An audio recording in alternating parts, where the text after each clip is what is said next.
everyone! Today, I will demonstrate how to use reference points and measure motion with a rubber band, marble, ball, tape measure, and stopwatch. Now, let's get started. First, let's observe the motion of the rubber band.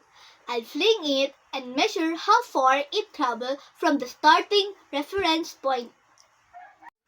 I will measure the distance using the tape. How far it traveled from the starting point.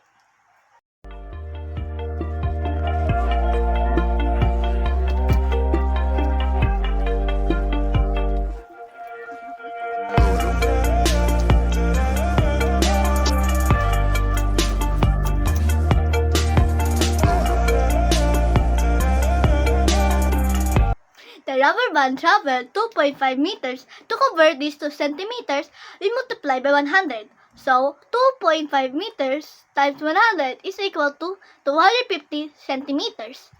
Next, I roll the marbles. I use the stopwatch to measure how long it takes to stop and measure its distance. I will start the stopwatch as the marble rolls, stops, and measures this distance.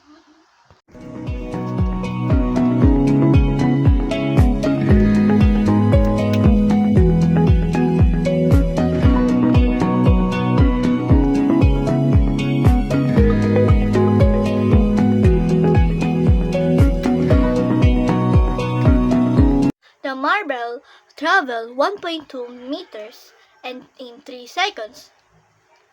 1.2 meters divided by 3 seconds is equal to 0.4 meters per seconds. Now, I roll the ball and measure its distance and time.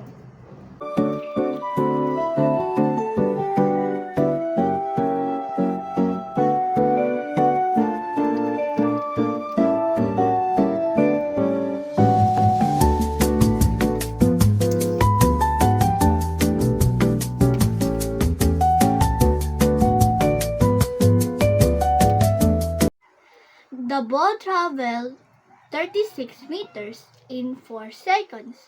Its speed is 9 meters per second. I'm Quinilyn El Jose from 5 Mayon, and I hope this performance task has helped clarify the concept of reference points and motions. Thank you for your attention and support. Bye-bye!